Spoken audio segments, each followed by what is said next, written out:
100% satisfied, because that additional, that 10% loss of satisfaction is not a big deal, because we're making, 15% more revenue. Like that, that's not a good mindset to have. And a lot of companies have taken that up over the years. What doesn't drive them is customer satisfaction. What drives them is stock prices. Like, how much is our stock worth? How much is our stock worth? What can we do to build our stock? Oh, we got to cut costs. We got to cut staff. We got to, obviously I'm talking about pre-pandemic, because all of that stuff has happened across the board. Inter-pandemic, post-pandemic, however you want to phrase it. But in a regular non-COVID world, where you're cutting out all of the heart of your organization, and you still say that your fans or your customers are first, like that's not a truth that you're living by. Well, yeah, I mean, it comes back to the same thing we were talking about earlier about being genuine. Corporations are made up of humans, and if the humans that make up the corporations are genuine, then again, it all just kind of goes through it happens, right? Correct. If you build it, they will come. Correct. Before we get into, to wrapping up the show, I wanted to have a little story time with you. As we're talking about influencing people and that sort of thing, conventions always generate stories, right? So you're in a unique position. There are lots of stories I'm sure you can choose from, but I think the juicier the better. And of course, the names can be changed or left out. But I imagine you have some stories about something going wrong at a convention, on a convention floor, or in Artist Alley, and I desperately need to know, how does Mighty Mike go about fixing the problem? You're looking for a specific situation? Oh yeah, absolutely. If you can pull a specific situation, let's go. Well, I could actually pull one of, in all the years I can do this, I've been doing this, there is a specific situation that I was not able to fix, that actually was a very difficult thing for me, and it's actually directly related to you. Okay, well, let's hear this one. I don't know where we're going here. Oh, wait, I think I might. Go ahead. So conventions are very busy. There's tremendous amounts of fires to put out, and in my position, I'm a guy who has to try and be in every place, all the places, all at once. And thankfully, I have a tremendous crew. For every show that I do, I have a tremendous crew. They're my family, and they pick up a lot of the slack for me in that respect, knowing that I can't be everywhere at every moment. But when there's really big situations, obviously I got to be the guy in the middle of the flames. And this particular situation happened at C2E2 a couple of years back.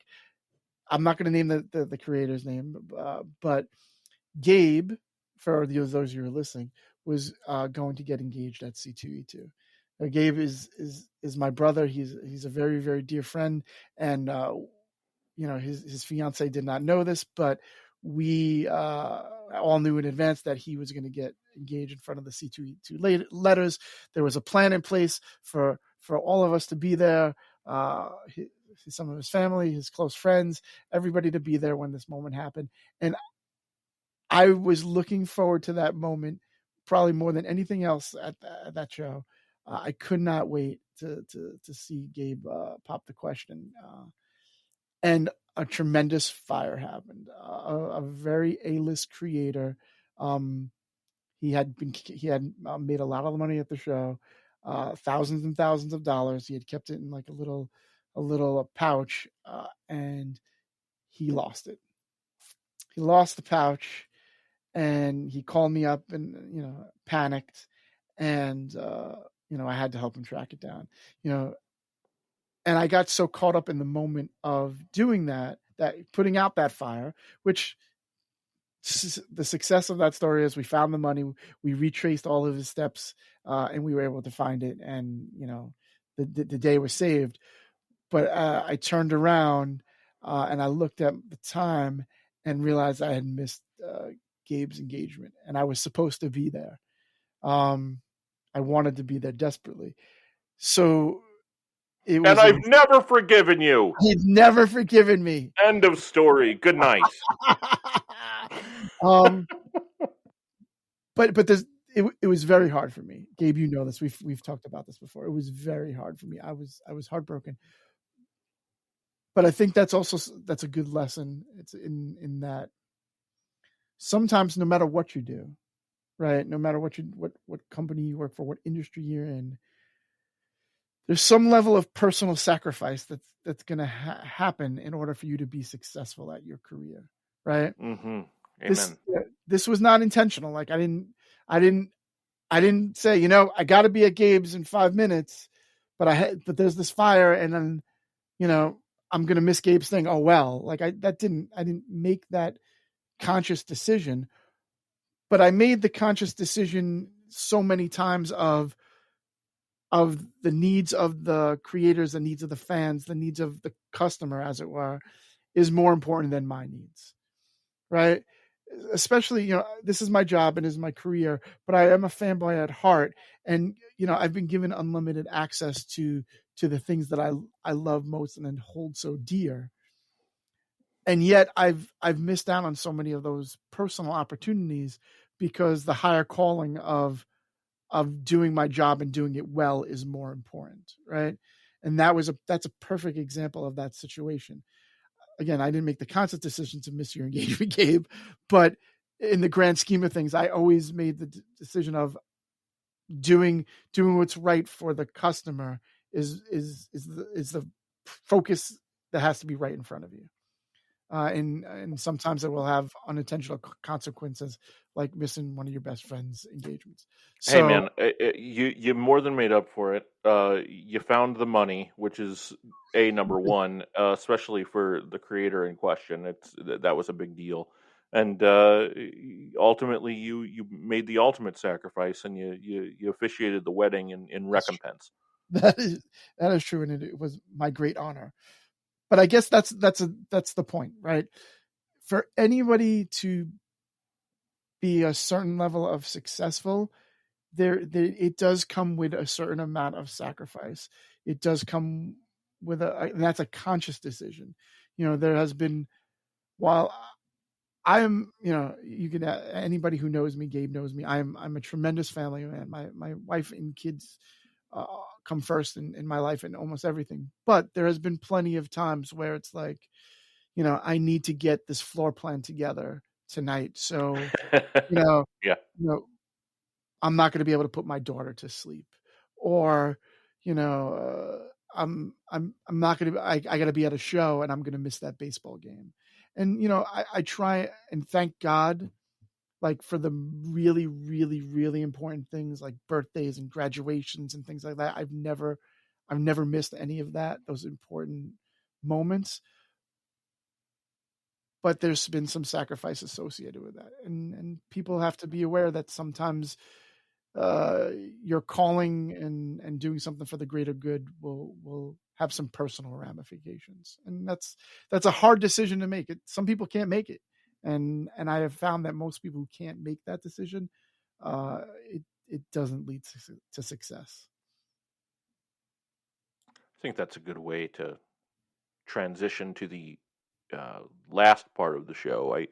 I like to be informative and interesting and all of those things, but I always like to end things with a nice dose of inspiration. Each year, Mike, you put on a charity art auction at our live events for St. Jude's Cancer Research Hospitals. We've talked about a lot about your love of people and your gift with them. You're already a nice guy. You do a lot of wonderful things for people. Why do you have the pull to give back the way that you do? Again, it comes down to those relationships. Like I've been very fortunate, and it's actually been very humbling. It's a truly humbling experience. Since I started the charity auction 10 years ago, we've raised over $650,000 for St. Jude Children's Hospital. When I first started it, and again, I didn't have the relationships then. I didn't, I had just started out. Like the charity auction was maybe 40 pieces in a room with 30 people, and I think we raised a few $1,000s. And as the years go by, and I've again, it's all about relationships.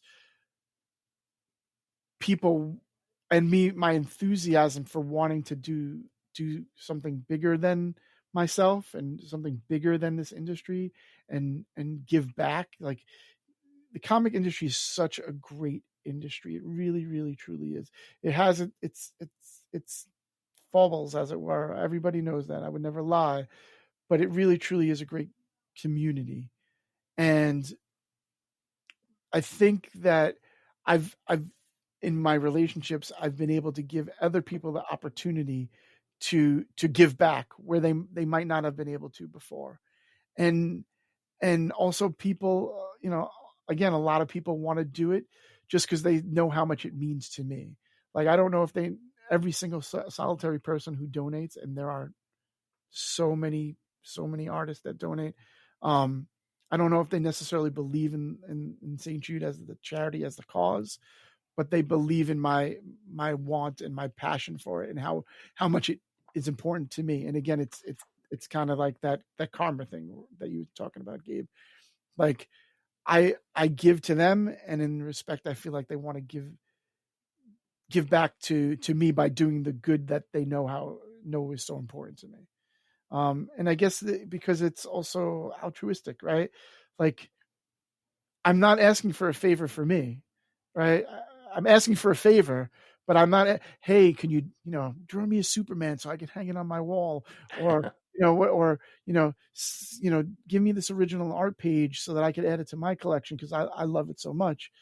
Like I'm asking because I need help doing something bigger, so something bigger than myself, to help these poor children that have suffering. And I think that resonates with a lot of people. Like again, it's almost comes back to that lead thing. Like I lead the idea of our community needs to help. The comic industry needs to help these children. Who's with me? I'm gonna do everything that I can. I'm gonna ask you to do everything you can. I'm gonna give of myself as much as I possibly can, and show you people, show the industry how much I'm willing to give to help. And I hope that inspires you to do the same. And it does. It does. People go above and beyond. I cannot tell you how humbling it's been. Some of the artwork that I've gotten is like unfathomable. Like people who like I'll give you a random example of Philip Tan. Philip Tan, Yeah. every year tries to make his piece bigger than the year before. Like one year he gave me a piece and it had like 20 characters. And then he's like, okay, now the next year I'm going to do 30 characters. And next year I'm going to use 40. And I'm going to have literally every Avenger and every Avenger villain that has ever lived be on this 1 3-page spread. Like he just keeps pushing and pushing and pushing, because he's like, how can I, he's basically like, I see how much you're pushing. How can I not do the same? And again, it's like that ecosystem that I told you about. Like I try to inspire people, then they inspire me back, and it just means that I want to do even more. And then they see me do even more, and then they want to do even more. And it's that constant circular growth of hope and inspiration. It's interesting to watch it happen. It's so contagious. Not just you and the volunteers that give of their time each year for the auctions themselves, but the giant walleted fans that show up to bid on the art as well, like clockwork, every single year, with thousands of dollars in their pockets, just ready to throw. What's so incredible to me is there are literally have been pieces that I kind of know what the fair market value is, and those pieces go for way above the fair market value because people just want to give the children more.